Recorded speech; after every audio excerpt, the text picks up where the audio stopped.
If you appreciate the thorough examinations into these cases, there's a simple way to help support the show. Right now, you can get a 30-day free trial of Audible by using the link in the show notes. It's a great way to access thousands of titles, including extensive true crime and forensic audiobooks, completely free for your first month. Thank you for listening and for helping keep the investigation going. Before we begin, do you enjoy listening to our show? Consider subscribing on your preferred podcast platform or supporting us on Patreon for as little as $3 a month. Link is in the show notes. I'm Harper Finley, and this is Night Watch Files. On the afternoon of Saturday, August 10th, 2019, a police officer sat inside the Natick, Massachusetts home of Ina and David Steiner, documenting a series of threats the couple could not explain. 3 days earlier, an anonymous Twitter user had begun sending Ina abusive messages, demanding that she respond to questions about her work. When she refused to engage, the sender warned that they would find another way to get her attention. The harassment soon spread beyond Twitter. Ina's professional email address was registered for dozens of unwanted mailing lists, while strangers and businesses began contacting the Steiners about requests they had never made. Someone was using their names, telephone numbers, and home address, but the couple had no idea who was responsible or what they wanted. As the officer finished taking their report and prepared to leave, he stepped outside and noticed a package resting on the front doorstep. It appeared to have been delivered while they were speaking. David remained at the door with the officer as Ina carried the box into the kitchen and opened it. At first, she could not understand what she was looking at. Inside was what appeared to be a mass of raw skin and matted hair, stained with blood. Ina screamed. David and the officer rushed into the kitchen, where the parcel was taken into police custody and added to the report. Exactly 15 minutes after Ina opened the package, another direct message appeared in her Twitter inbox. It came from the same anonymous account that had threatened her days earlier. "Do I have your attention now?"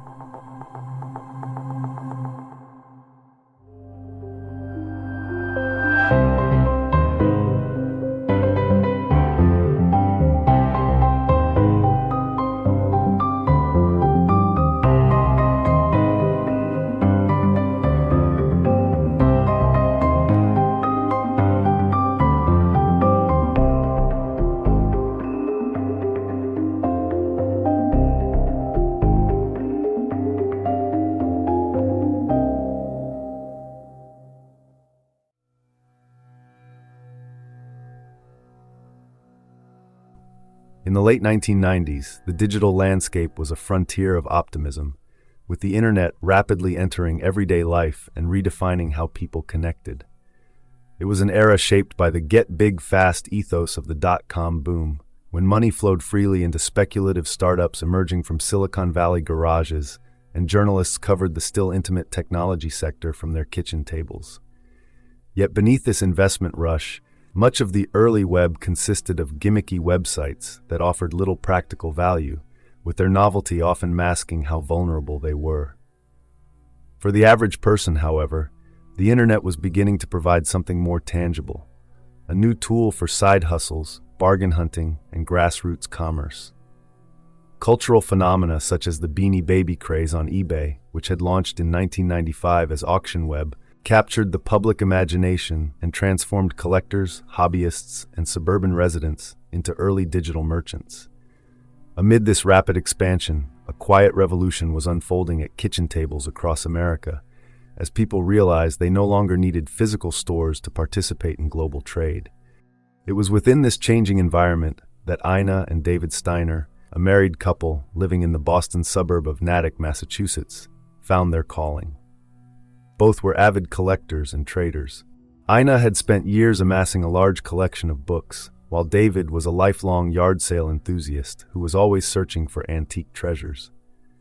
As the early web developed, the couple brought their hobby online, buying and selling through emerging platforms such as eBay and Amazon.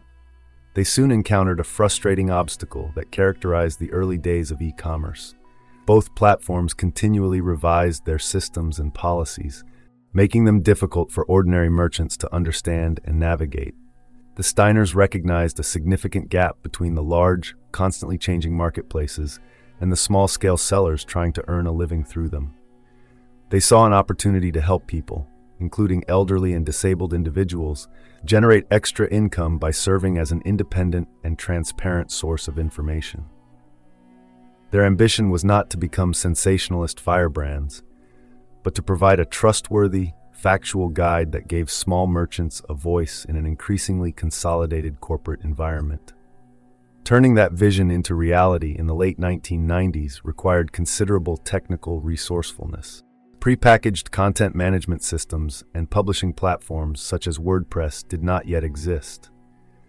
Working within a limited budget, David built his own publishing system from scratch, while Ina concentrated on reporting and writing. With their roles clearly divided, the couple officially launched their independent newsletter in 1999. They called the e-zine Auction Bites, a niche trade publication created to help sellers find their footing in the emerging world of internet commerce. As digital retail took off, the publication's audience grew with it, following the rise of e-commerce and eventually prompting a rebrand from Auction Bites to E-commerce Bites. The Steiners' work found a receptive audience among a dedicated community of small business owners. To serve this growing readership, the publication expanded beyond its original newsletter format and developed into a comprehensive e-commerce trade journal, offering service rating charts, online tools, blogs, and discussion forums. This collaborative network allowed merchants to share their daily challenges, ask technical questions, and collectively determine how to navigate the policy changes and fee adjustments introduced by the major online marketplaces. Through this close relationship with their readers, the Steiners built a strong reputation and considerable goodwill within the e-commerce community. Merchants and industry observers respected their balanced, fact-based, and reliable reporting. Ina became the public face of the publication, earning recognition for her extensive and nonpartisan understanding of online trading and marketplace dynamics. Her expertise also attracted attention beyond the industry. She was frequently quoted by major news organizations, including the Wall Street Journal, the New York Times, and Fortune Small Business, and appeared on national television and radio programs to discuss e-commerce issues. Yet the same features that increased the site's popularity and search visibility also created vulnerabilities. Online publications increasingly depended on user-generated content, comment sections, and discussion forums to encourage engagement and improve their presence in search results.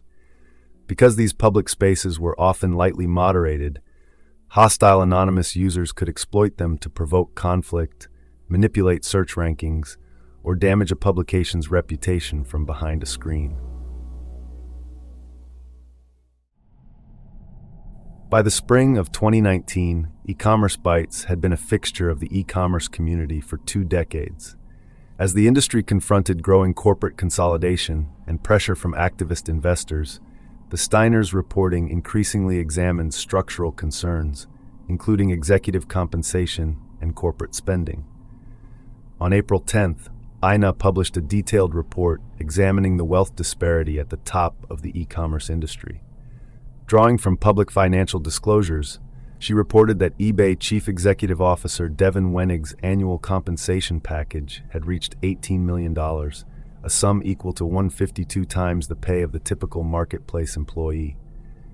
Writing in her usual matter-of-fact tone, Ina presented the figures without sensationalism before raising a question for her readers: whether such disproportionate executive compensation was ultimately being subsidized by the independent merchants whose fees supported the platform's operations.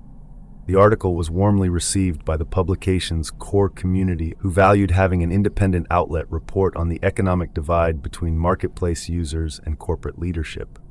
It also generated interest among industry observers and on Wall Street, where E-commerce Bites was closely followed as an indicator of seller sentiment and the effects of executive decisions. Corporate defenders responded less favorably, dismissing Ina's reporting as unnecessary flame-throwing or accusing her of manufacturing controversy. To the Steiners, however, the article was simply part of their responsibility to scrutinize the companies upon which their readers depended. A few weeks later, Ina broke another major story that brought this contrast into sharper focus.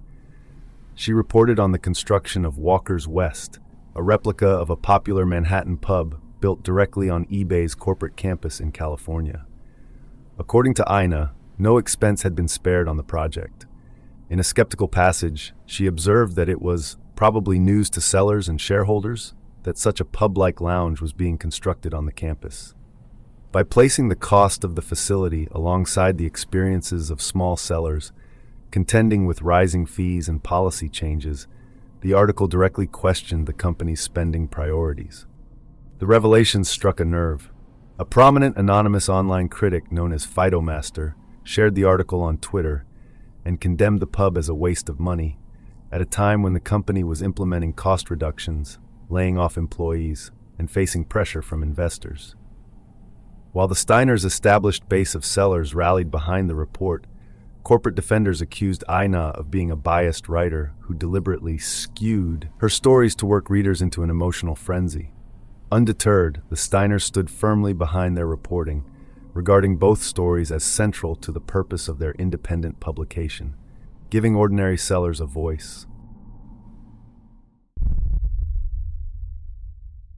Quick break. Ads keep the show running, but if you want to skip them, the ad-free version's on Patreon for just $3 a month. Links in the show notes. And we're back. Thanks for sticking through that. Let's get back to it.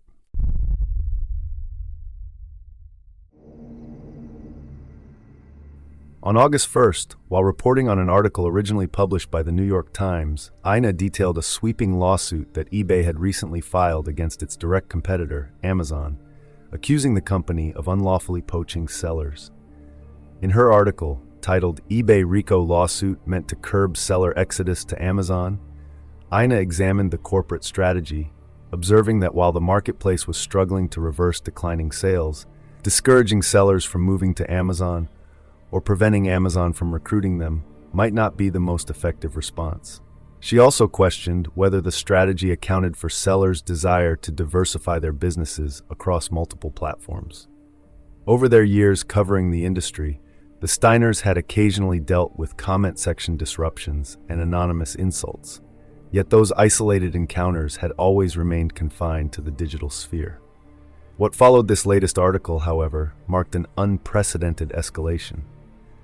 The first sign came on Wednesday, August 7th, when the e-commerce Bytes Twitter account received an unsolicited direct message.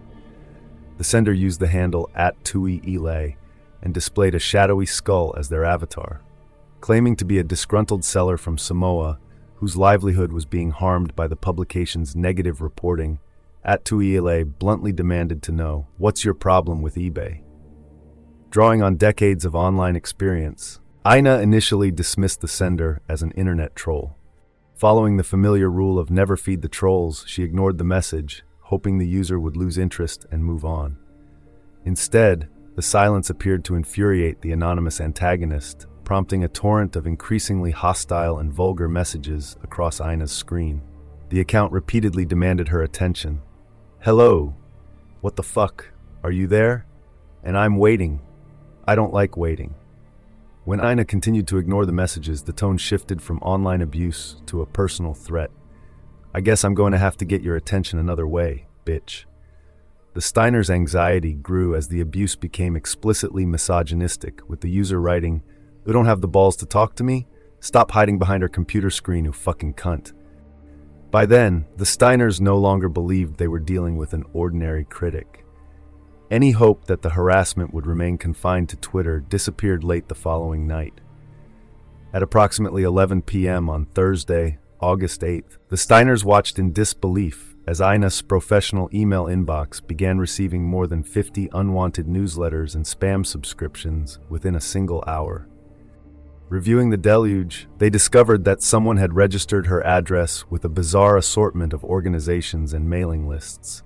The subscriptions ranged from political and ideological groups, including the Communist Party, the Satanic Temple, and Scientology, to media outlets such as Breitbart News and the Alex Jones InfoWars store.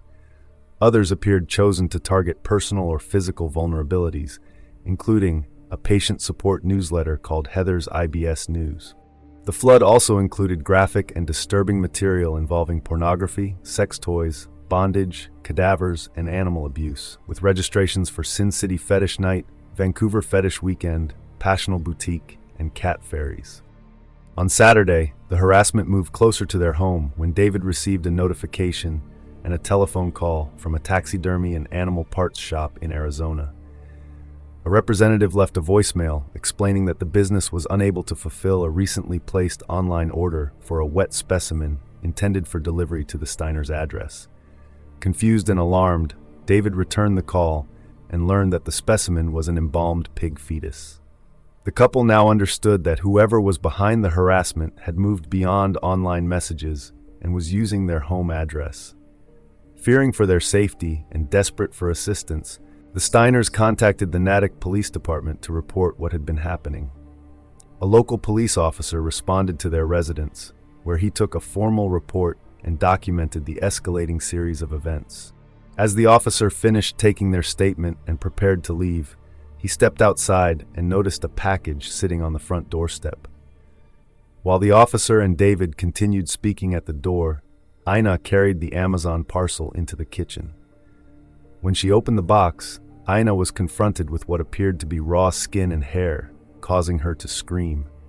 Inside was a bloody pig Halloween mask modeled after the one worn by the Jigsaw Killer in the Saw film franchise. Hearing her scream, David and the Natick police officer rushed into the kitchen.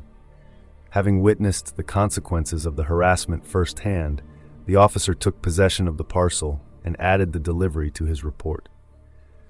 The choice of mask was particularly threatening because of its association in the films with the abduction, torture, and murder of Jigsaw's victims. Exactly 15 minutes later, a new private message appeared from the @TuiLi account. "Do I have your attention now?" The timing confirmed that their harasser was no longer merely a distant online presence. Someone knew exactly where they lived. Fearing that any public acknowledgement might encourage further abuse, the Steiners maintained their silence online. The danger to their home, however, required more direct action, and they continued reporting each new development to police. Despite their more critical coverage of eBay in recent weeks, the Steiners could not understand what might warrant such aggressive targeting. Although e-commerce bites had grown in size and influence, it possessed nowhere near the reach or power required to seriously threaten a multi-billion-dollar Fortune 500 company such as eBay.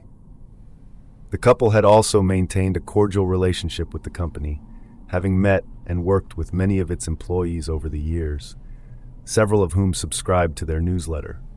For Ina and David, the possibility that routine industry reporting could provoke a reaction of this magnitude was baffling. The harassment escalated again on Monday, August 12th, when another Amazon package arrived containing a book titled Grief Diaries, Surviving the Loss of a Spouse, addressed to David. To the couple, this carried the implication of a direct death threat, and David interpreted it as a warning that his wife might be targeted for murder.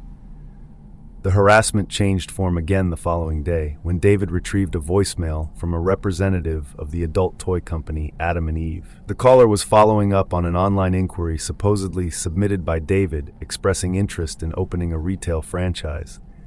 The couple had made no such inquiry and immediately reported this latest misuse of their identities and personal information to local police. By Wednesday, the mailbox had become a source of dread. The Steiners received a parcel from Carolina Biological Supply containing live spiders and fly larvae, followed soon afterward by a second package from a Kansas insect supplier containing live cockroaches.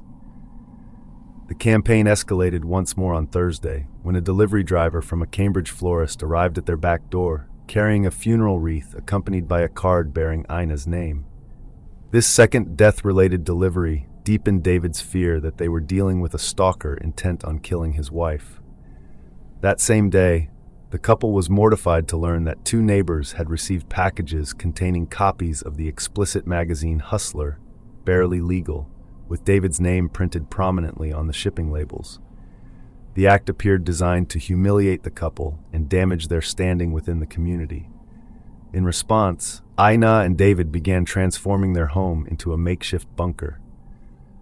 They froze their credit accounts to protect themselves against financial fraud and stopped leaving the house except when necessary. Concerned about a possible home invasion, they began sleeping in separate bedrooms. David remained at the front of the house, where he could monitor the newly installed security cameras on a television screen, while Ina slept in the back. They balanced baking trays on a laundry cart against the rear door, creating an improvised alarm that would alert them if someone attempted to enter. David remained hypervigilant, checking the surveillance feeds every few hours throughout the night and finding little opportunity to rest. Throughout the week, the Natick Police Department remained involved, even as officers initially struggled to comprehend the scale of the campaign. At first, they considered whether the deliveries might be part of an unusual local prank. However, the frequency of the incidents and the increasingly explicit death-related messages forced them to treat the situation as a serious threat. The department arranged regular neighborhood patrols and additional drive-by checks around the Steiners' residence to maintain a visible police presence. When the funeral wreath arrived, a responding officer contacted the Cambridge florist to investigate the purchase. Police learned that the anonymous buyer had attempted to cancel the transaction at the last minute, providing detectives with an important lead in a case that was rapidly outgrowing the limits of local jurisdiction.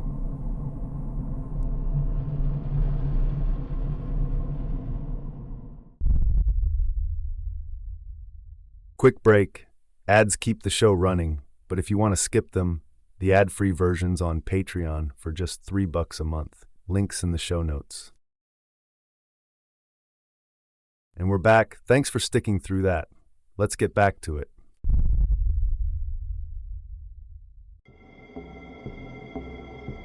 On the afternoon of Friday, August 16th, David Steiner noticed while driving through Natick that a dark-colored minivan with New York license plates was following him. The couple had already seen the same vehicle repeatedly circling their neighborhood.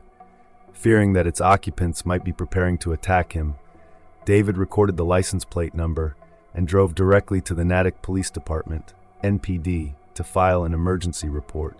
Concerned that their own vehicle might be targeted next, the couple also installed a rear window dash cam to record any future attempts to follow them.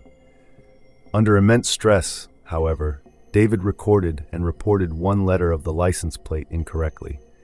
When officers searched the number through their databases, it did not match the suspected vehicle, preventing them from identifying the Dodge Caravan. Nevertheless, the police took David's report seriously and immediately issued a lookout alert over the police radio, asking officers to watch for the suspicious vehicle. The following morning brought another scare.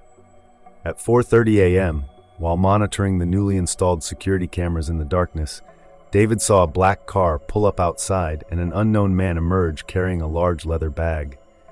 Believing the bag contained a rifle and that a home invasion was underway, he shouted for Ina to call 911. Ina contacted the emergency dispatcher in tears, reporting that an armed killer was at their gate. The couple soon discovered that the supposed gunman was a delivery driver carrying a $70 cash-on-delivery pizza order.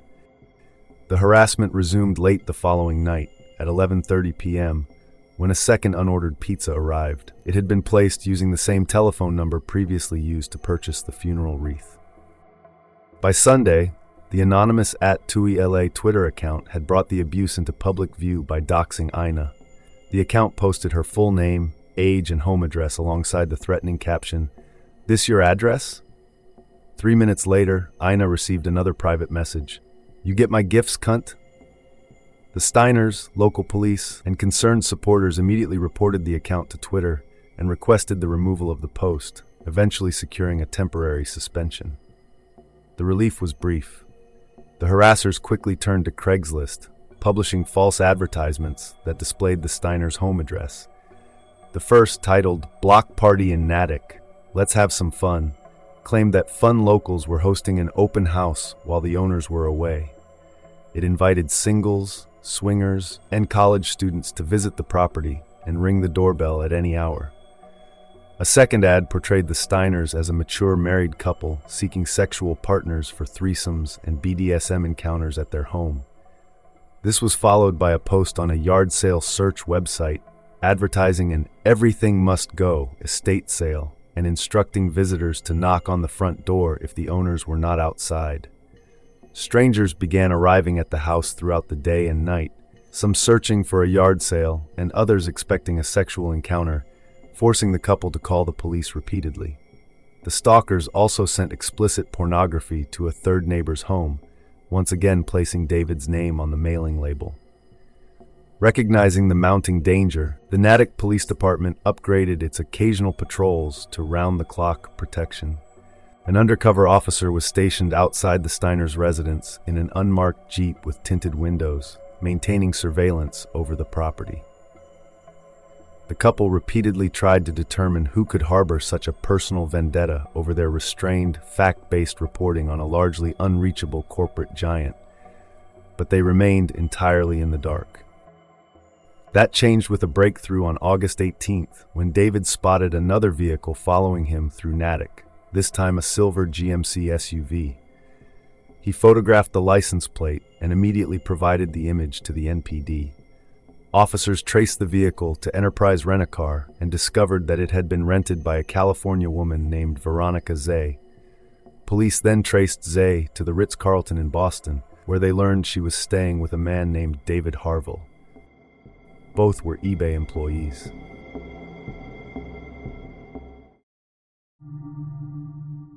Even as police began closing in, the online harassment continued.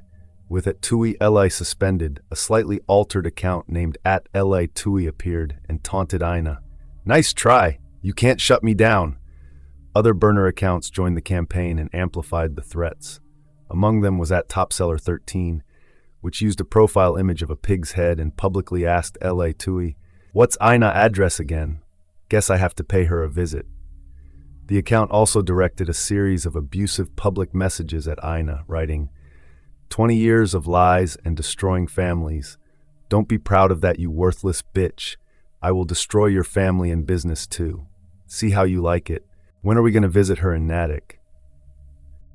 On the morning of August 21st, a Natick detective arrived in the lobby of the Ritz-Carlton to interview Veronica Zay. When the detective called her mobile phone, a man answered and identified himself as her husband. He acted evasively, claimed not to understand the situation, and insisted that any questions intended for Zay be directed through him. Zay never came down to the lobby, and detectives soon realized that she had left the hotel entirely. At approximately the same time, her public LinkedIn profile was removed from the internet. That afternoon, the Steiners received an unexpected telephone call. A man identifying himself as Brian Gilbert, an eBay security manager, said he wanted to place the company's resources at their disposal to help identify the stalkers. Still shaken by weeks of harassment and suspicious of eBay's sudden involvement, Ina refused to cooperate with him. She told Gilbert to speak directly with the Natick police and ended the call. Gilbert contacted the Natick Police Department shortly afterward. He told a detective that he had no personal knowledge of Zay or Harville, but suggested that they might belong to a separate, compartmentalized unit within eBay. Gilbert offered to travel to Boston to assist with the investigation, and on the morning of August 22nd, he and another company representative met with 3 Natick officers at the police station. During the meeting, Gilbert denied any corporate connection to the harassment. He claimed that Zay and Harville were in Boston to attend a software development conference and suggested that Zay must have driven to Natick independently. He also volunteered eBay's assistance in investigating the deliveries sent to the Steiners. The detectives were skeptical of his explanation. By then, they had obtained security footage from a Safeway store in Santa Clara, showing Zay and another colleague purchasing the prepaid gift cards used to pay for the late-night pizzas and finance the other deliveries. With the case now involving eBay employees, activity across several states, and the targeting of independent journalists, the Natick Police Department brought federal authorities into the investigation. That same afternoon, The FBI and the U.S. Attorney's Office formally opened a federal investigation into cyberstalking and witness tampering.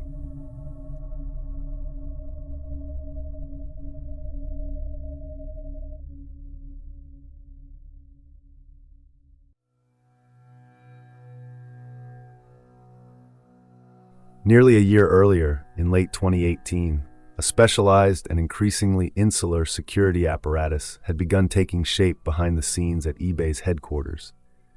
In December, the company retained Progressive FORC Concepts, PFC, a Nevada-based private security contractor that operated an unusual range of businesses. Its services included tactical weapons and self-defense training, consulting, a CrossFit gym, and concierge assistance. The relationship was formalized through a master services agreement under which PFC supplied intelligence analysts to work within eBay's Global Security and Resiliency Department, GSR. Led by former government intelligence operative Jim Baugh, the department was responsible for managing corporate crises and protecting eBay's facilities and reputation. The division included Special Operations Manager Brian Gilbert, Global Intelligence Center Supervisor Stephanie Popp, and Global Intelligence Center Manager Stephanie Stockwell. Other members of the operation included Director of Global Resiliency David Harville, Security Manager Philip Cook, and PFC Analyst Veronica Zay.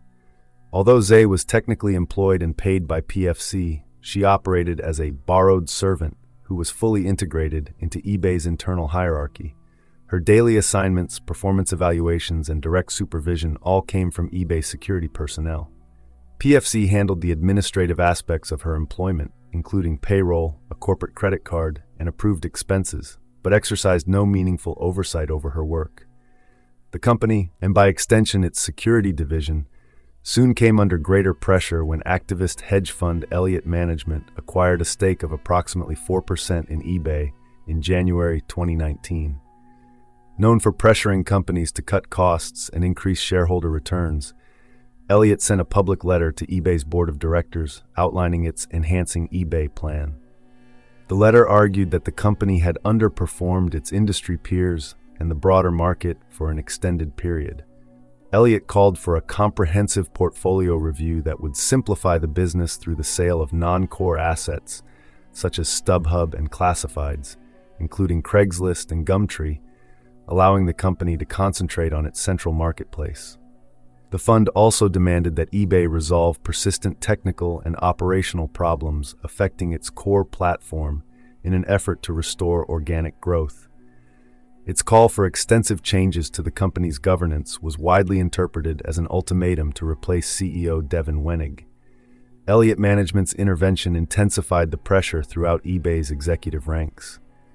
Confronted with declining marketplace sales and growing investor dissatisfaction, Wenig and other senior leaders became increasingly aggressive toward media coverage they regarded as damaging. Within this climate, the persistent reporting from e-commerce bites was no longer treated as a routine public relations concern. By January 2019, Wenig and other members of the executive team were openly expressing frustration with the newsletter's critical tone. As the pressure continued, professional boundaries began to erode. Senior executives became focused on silencing perceived critics, and Jim Baugh was instructed to use the resources of the Security and Intelligence Division to monitor the newsletter in real time. Analysts tracked its blog posts around the clock, captured screenshots of every new article, and forwarded them to Baugh through encrypted WhatsApp messages.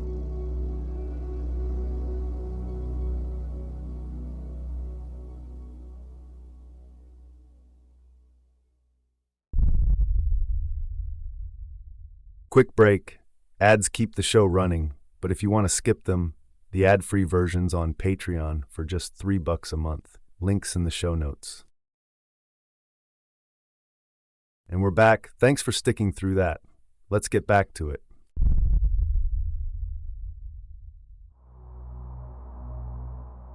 Following Ina Steiner's article on executive compensation, the anger within eBay's corporate suite gave way to explicit directives.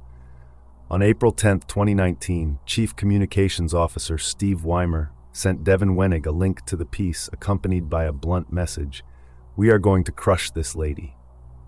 10 days later, While discussing negative coverage in the Wall Street Journal, Wenig made it clear that even a major national newspaper ranked behind the small Massachusetts newsletter as a target. In a text to Weimer, he wrote, "Fuck them. The Journal is next on the list after Ina." This pressure soon reached Senior Vice President of Global Operations Wendy Jones, who met with Jim Baugh and requested an update on the situation. After learning that the security team was still considering its options, Jones instructed Baugh to handle the matter off the radar, adding that although she was willing to help, she did not want to know the details. At a subsequent meeting, Baugh played a recording of his team using a false identity to bait an online commenter associated with the newsletter. Jones responded to the covert tactic by giving him a fist bump. Wenig reacted to another newsletter article by texting Weimer, "I couldn't care less what she says. Take her down." Weimer immediately forwarded the directive to Jones, who referred to Ina Steiner as a cow and said she can't wait for her day to come. Jones explained that Baugh had presented several tactical options, but that she had temporarily told him to stand down. Weimer pushed back, telling Jones she was too kind and urging her to have Baugh act as his personal advisor. He declared that sometimes you just need to make an example out of someone, and that Ina needs to be crushed. Jones agreed to allow Weimer to decide when they should proceed. In June, the security team moved from remote monitoring to direct, in-person surveillance. Acting under instructions to gather actionable intelligence on the Steiners, Special Operations Manager Brian Gilbert seized an opportunity to approach them personally, a yard sale being held on their property. Traveling from California to Massachusetts, Gilbert entered the grounds alongside local bargain hunters and Natick residents browsing through the couple's belongings. To conceal his connection to eBay and avoid raising suspicion, Gilbert presented himself as an ordinary customer interested in the items for sale. This allowed him to move freely around the residence, observe the physical layout of the property, and engage the Steiners in casual, face-to-face conversation without revealing his purpose. His objective was to gather information about the couple, study their home, and identify potential vulnerabilities in the property. Later that month, Gilbert returned to the Steiners' home and vandalized the driveway fence by spray painting the word Phytomaster across it.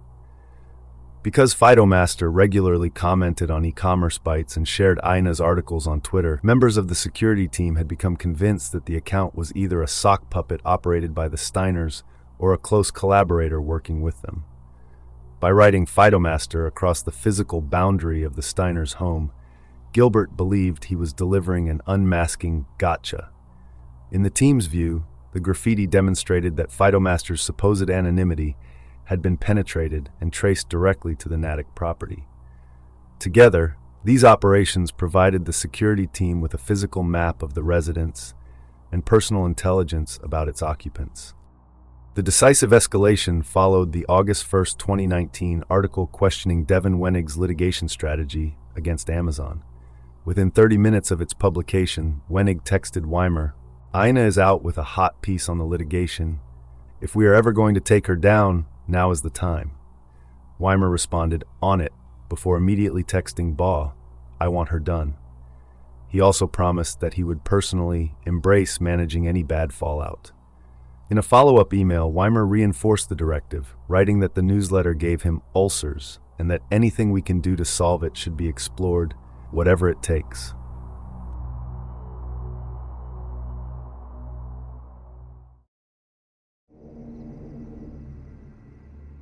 Before becoming involved in the corporate-sponsored cyberstalking campaign, Senior Director of Safety and Security Jim Baugh had built a career in covert operations. His background included years with the CIA's clandestine services, followed by work managing private security firms. In the private sector, Baugh's security company had secured contracts protecting public figures, including providing Joe Biden with a personal protection detail at the 2016 Academy Awards. When eBay hired Baugh later that year, his experience in undercover operations was considered an important asset. Corporate leaders selected him in the belief that his government training had given him an ability to solve difficult problems through unconventional methods. At eBay, Baugh developed an authoritarian management style. He combined the tactical culture of his intelligence background with startup slogans such as working hard and playing hard, running his department with an expectation of absolute unquestioning obedience. He routinely conducted demanding after-hours training exercises, including tactical active shooter drills. Beneath the surface of the campus tiki bars and pool tables, his department operated within a volatile atmosphere governed by fear. Ball was also struggling with alcohol addiction, consuming approximately 10 drinks each day, including during the work week, while concealing his intoxication from senior executives. His unpredictable behavior frequently took the form of bizarre disciplinary displays.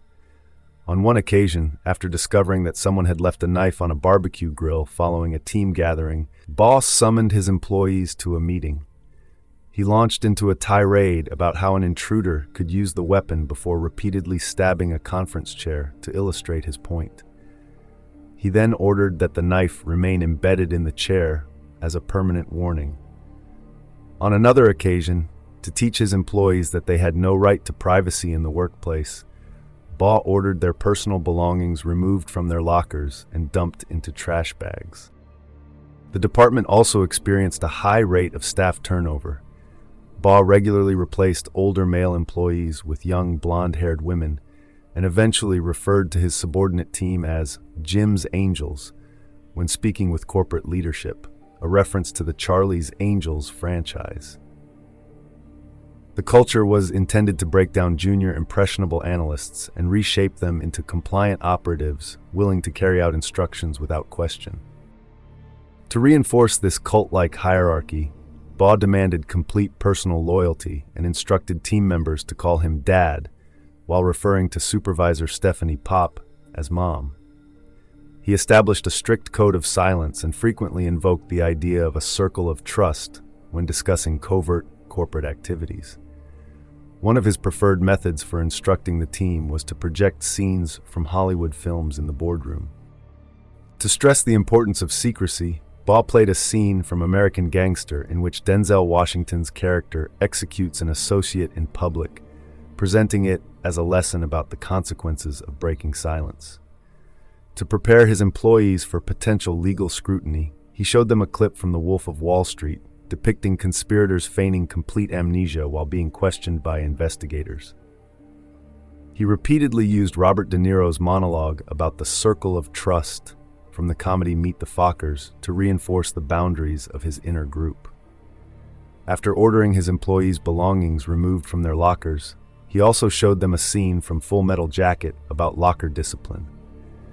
Some of these cinematic references eventually became templates for actual operations. While planning the distraction campaign against the Steiners, Baugh showed his team a scene from the 1988 comedy Johnny Be Good, in which several characters harass a football coach by sending unwanted pizzas, Hare Krishnas, and an elephant to his home. He instructed the group to use the scene as a model and directed them to brainstorm disturbing items that could be delivered to the couple's residence. Later, as the campaign intensified, Baugh shared a clip from Old School in which a character arrives at a house and announces, "I'm here for the gangbang." He used the scene to joke with his co-conspirators about the fraudulent Craigslist advertisements they had posted portraying the Steiners as swingers. The result was an insulated security team that blended professional intelligence methods with harassment tactics borrowed from Hollywood comedies.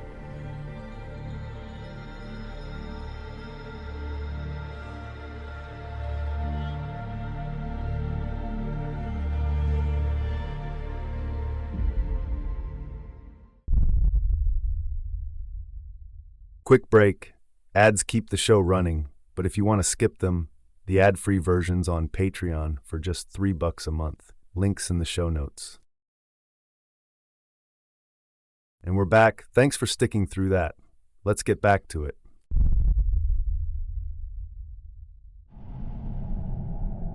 The coordinated retaliation campaign began on or around August 5th, 2019, when Baugh assembled his security team at eBay's headquarters to plan a multi-phase operation. Central to the discussion was the White Knight strategy, a psychological trap intended to manipulate the Steiners and extract information, particularly the identity of Fidomaster and other critics associated with the newsletter. Under the plan, the security team would anonymously subject the couple to disturbing deliveries, doxing, and physical surveillance until they were driven into a state of panic. Once the Steiners became desperate for assistance, Brian Gilbert would use his corporate title and law enforcement background to approach them as a concerned white knight, offering eBay's resources to investigate and end the harassment. By appearing to solve the crisis they had secretly created, the conspirators hoped to gain the couple's trust, collect information, and steer them away from the local police. To demonstrate how the strategy would work, Baugh projected scenes from the film Body of Lies, in which a manufactured threat is used to draw an adversary out of hiding. During a separate brainstorming session, the team planned the first stage of the operation, a distraction campaign of anonymous deliveries intended to overwhelm the Steiners and disrupt their critical reporting. Using the 1988 comedy Johnny Be Good as a model, Baugh instructed his employees to propose disturbing, embarrassing, or frightening items that could be sent to the couple's home without being traced to eBay. The suggestions became progressively more macabre, with one team member proposing that they send a coffin. The conspirators eventually settled on a list of items intended to suggest impending death, provoke disgust, and frighten the couple. The conspirators began implementing the plan the following day, when manager Stephanie Pop created an anonymous Twitter account under the handle @TuiElay. She posed as a disgruntled seller from Samoa who blamed the newsletter for damaging their sales. To make the account appear more threatening, Baugh approved an image of a shadowed skull mask for its avatar.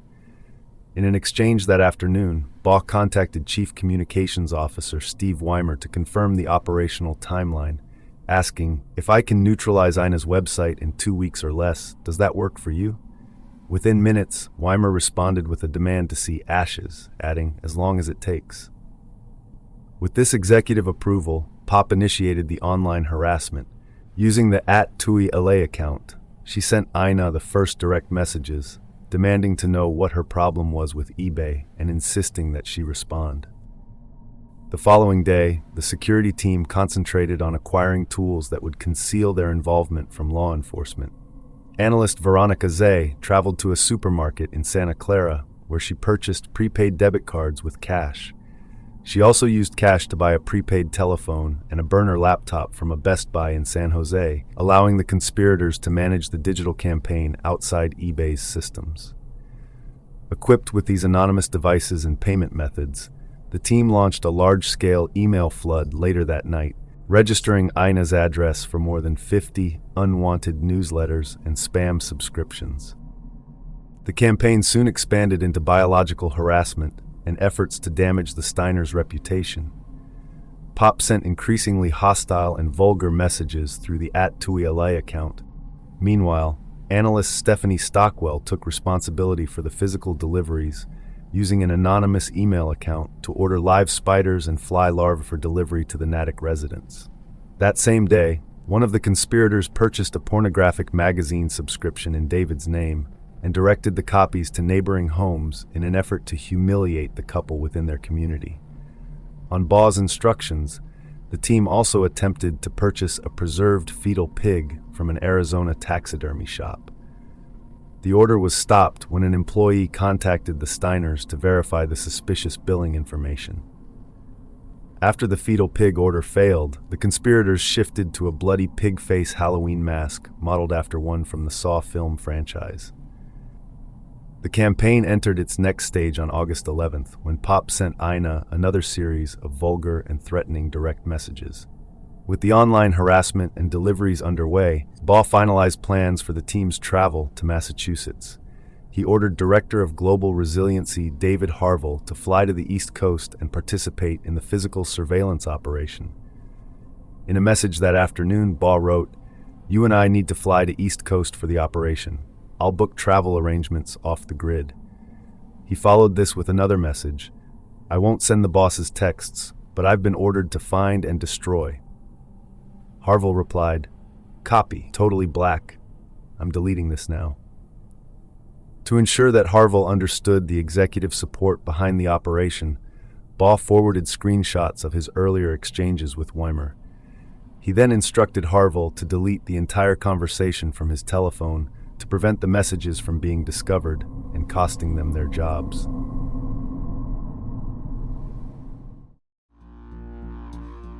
On August 14th, Jim Baugh assembled the members of the security team who would participate in the physical operation. Baugh, Harville, and Zay would travel to Boston, while Brian Gilbert would also take part in the field operation.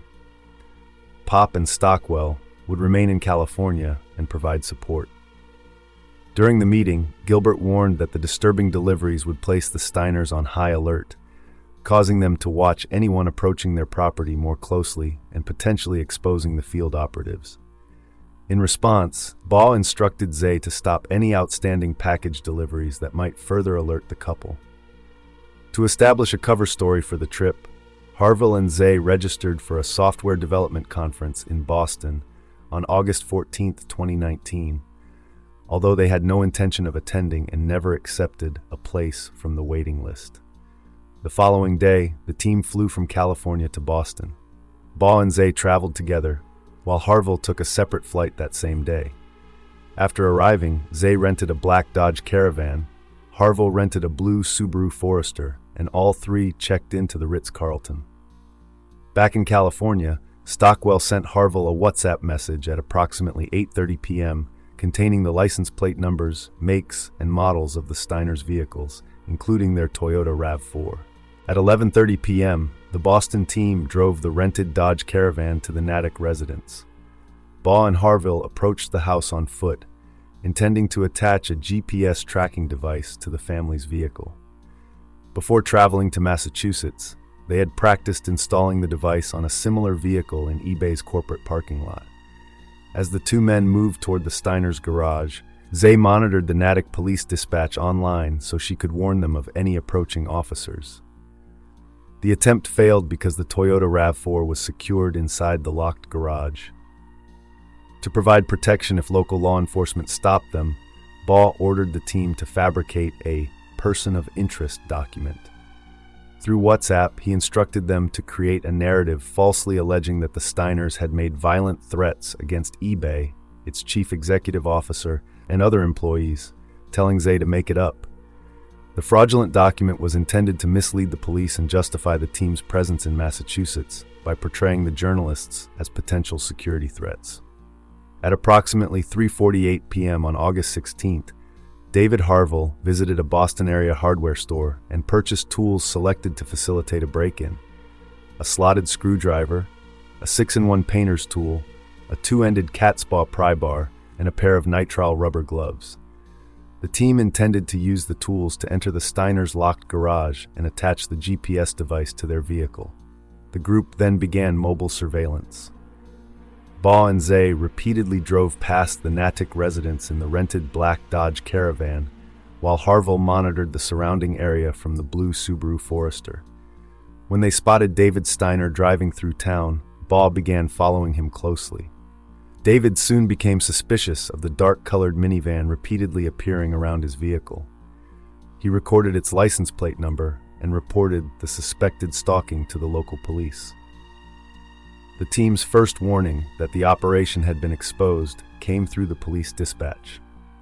While monitoring the live channel from the vehicles, Zay heard a dispatcher broadcast a report about a suspicious black minivan and alert officers that a local resident was being followed.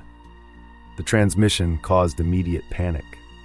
Harville and Zay abandoned the surveillance and returned to the Ritz-Carlton in the Subaru Forester, leaving Baugh to drive the compromised Dodge Caravan directly to Enterprise Rent-A-Car and return it. Despite the close encounter and their knowledge that local police had been alerted, the team gathered that night to celebrate and plan its next steps.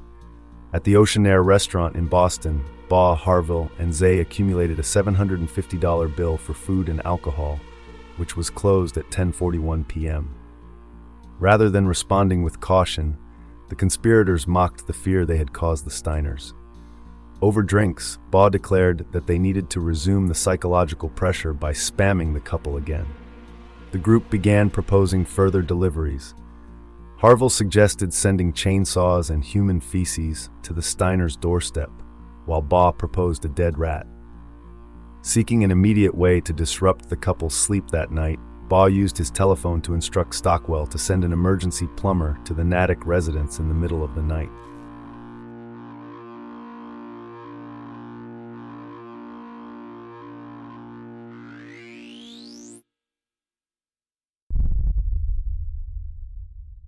Quick break. Ads keep the show running, but if you want to skip them, the ad-free version's on Patreon for just $3 a month. Links in the show notes. And we're back. Thanks for sticking through that. Let's get back to it.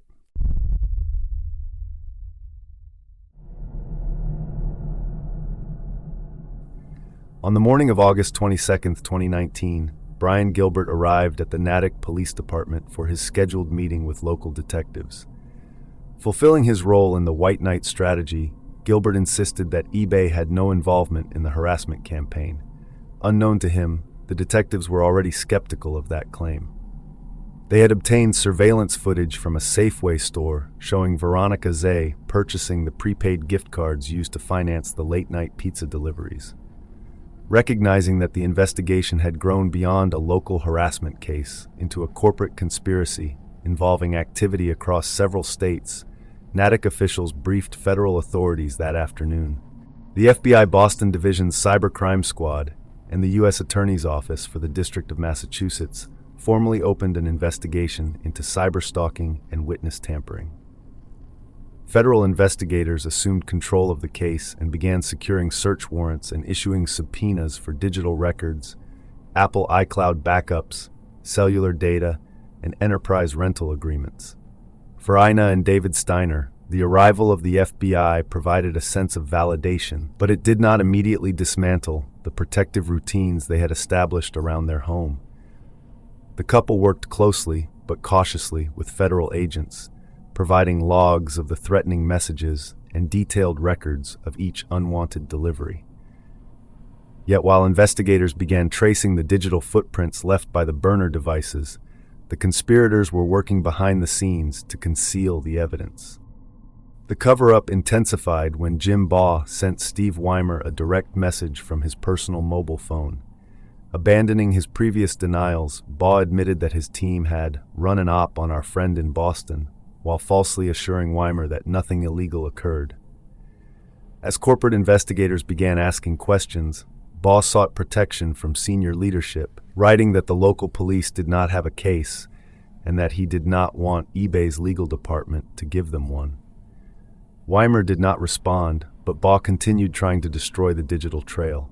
Over the weekend, he instructed Stephanie Pop to shut down and delete the anonymous @TUI and TUI Twitter accounts, along with any false profiles used to register the Steiners for unwanted newsletters. The panic culminated on the morning of August 26th, when Baugh and the other team members, now back from Boston, assembled inside a locked conference room at eBay's headquarters. Baugh took control of the meeting and ordered his subordinates to maintain a wall of silence. He instructed them not to speak with anyone and to keep the names of Devin Wenig and Steve Weimer out of every conversation, protecting the company's senior leadership from scrutiny. While the co-conspirators remained inside the room, eBay's in-house legal department began conducting telephone interviews with the team in response to police inquiries. To ensure that their accounts remained consistent, David Harville placed his legal interview on speakerphone so that everyone could hear his answers. Before the call, he reviewed the software conference schedule to reinforce his alibi. He then lied to the corporate attorneys, claiming that he had rented the SUV solely to visit his sister, who lived in the area. Pop also conducted her interview on speakerphone and repeated the false story about attending the software conference. At Baugh's direction, she then monitored the interviews with Stockwell and Zay, coaching them and providing prompts to ensure that they adhered to the same fabricated account. On August 30th, eBay investigators obtained forensic copies of the security team's devices. Examinations conducted that same day revealed that important text exchanges from earlier in the month had already been deleted. When Harville received a corporate directive ordering him to preserve all relevant information and immediately surrender his company-issued telephone, Panic spread through the group's private communications. He sent a WhatsApp message asking whether he should wipe the device before turning it over. Baugh instructed Harville to wait and avoid surrendering the telephone until they could consult an attorney. Harville eventually complied with the corporate order, but only after deleting every iMessage sent before August 29th, erasing his contact list and clearing his browsing history. The deleted history included searches related to the Boston Software Conference and Natick police scanners. Late that night, Baugh made another attempt to control the damage, messaging Stephanie Stockwell, "It's all good, you just need to stay clean and you and I never spoke." That evening, eBay placed Baugh, Harville, and Pop on administrative leave. Even after his suspension, Baugh instructed an employee to retrieve several departmental computers and deliver them to his private residence, attempting to keep the equipment away from investigators. The administrative suspensions soon gave way to widespread terminations. By September, eBay had dismissed the security team, including Jim Baugh and David Harville, and ended its contract with Veronica Zay. The consequences reached the highest level of the company when the board of directors requested the resignation of CEO Devin Wenig. Rather than being dismissed for cause, Wenig was permitted to leave with a $57 million severance package, while Chief Communications Officer Steve Weimer was terminated for cause. Despite the investigation, Philip Cook was initially promoted to director following the first round of dismissals. He was later fired after the federal criminal charges became public. The conspirators' attempts to mislead investigators also continued after their suspensions. On September 6th, Stephanie Pop posted 5 new messages from a harassment account, attempting to create the impression that those responsible for targeting the Steiners remained at large. The cover-up ultimately failed to mislead the FBI's cybercrime squad or federal prosecutors. Using digital forensics, agents recovered deleted WhatsApp metadata and reconstructed the conspiracy, exposing the coordinated efforts to conceal it. For David and Ina Steiner, however, the legal case did not bring immediate peace. Instead, it marked the beginning of a prolonged struggle with the psychological effects of the harassment. The Steiners withdrew into a self-imposed bunker, overwhelmed by fear and isolation. Both were subsequently diagnosed with post-traumatic stress disorder and required continuing therapy and medication to manage anxiety and depression. David remained haunted by the memory of their 31st wedding anniversary, which they had spent hiding inside their home and eating tuna with dry spaghetti because they were too frightened to leave and purchase groceries. The continuing fear also damaged the business they had spent decades building. Long-standing sources stopped communicating with e-commerce bites, concerned that they might also become targets of corporate retaliation, while established advertisers canceled their contracts. The Steiners became wary of freelance writers and unfamiliar sources, and their exhaustion made it difficult to maintain the publication's usual schedule. Their output fell from 3 newsletters each week to barely 2. Although Ina and David resolved to keep e-commerce bites online, the publication's commercial value had declined, and its identity had become permanently associated with the corporate harassment campaign against them.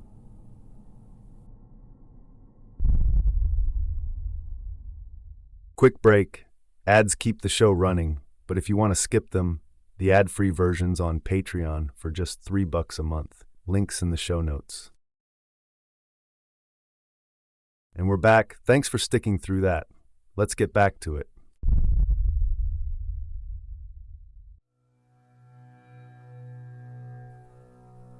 The federal investigation, led by the FBI and the U.S. Attorney's Office in Massachusetts, culminated in a series of criminal charges that brought the conspiracy into public view during the summer of 2020.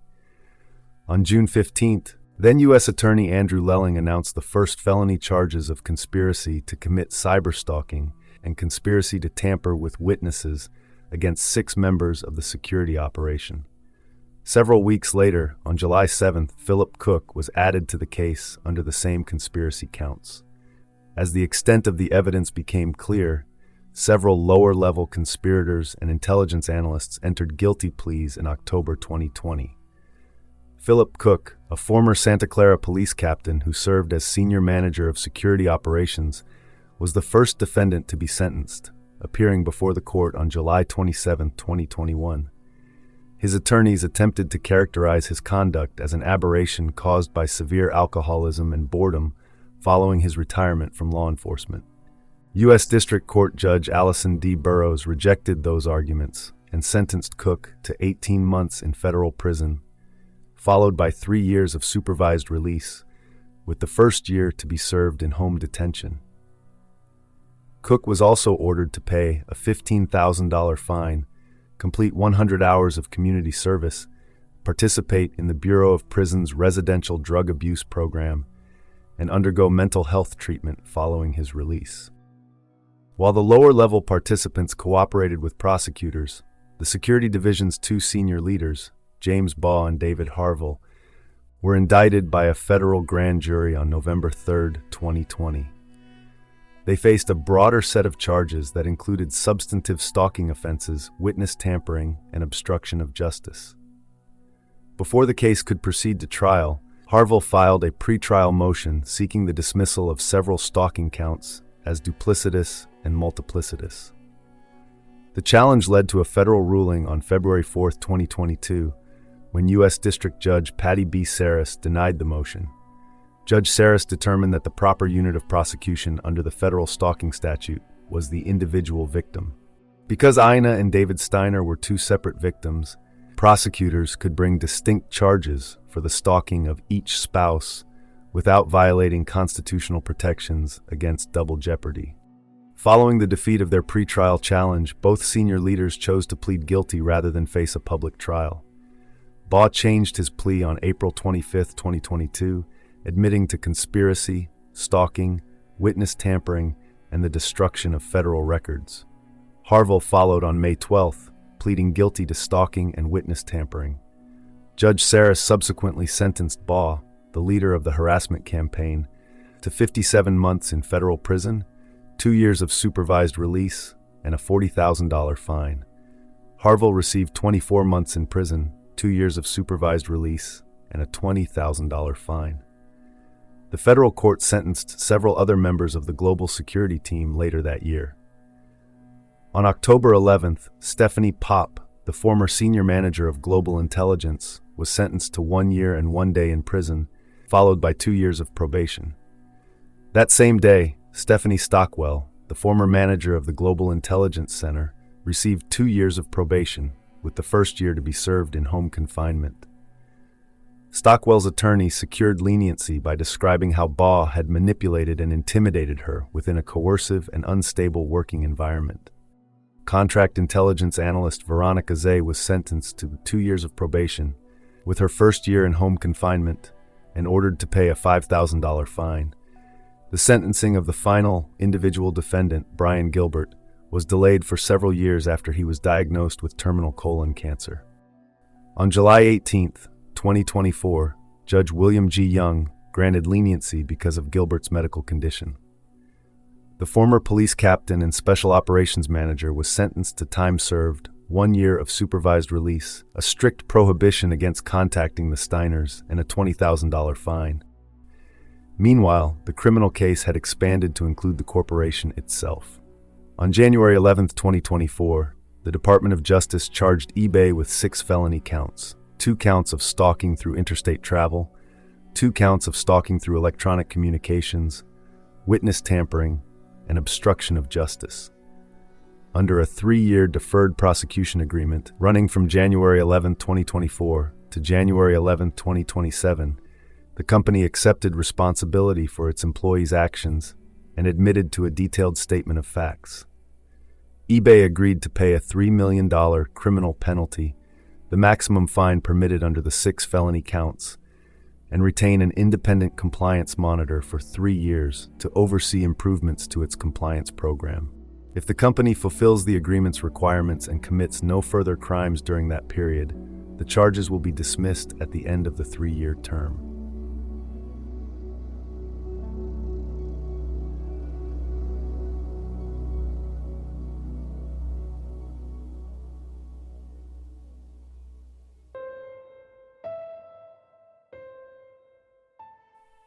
In July 2021, seeking a broader measure of accountability than the federal prosecutions could provide.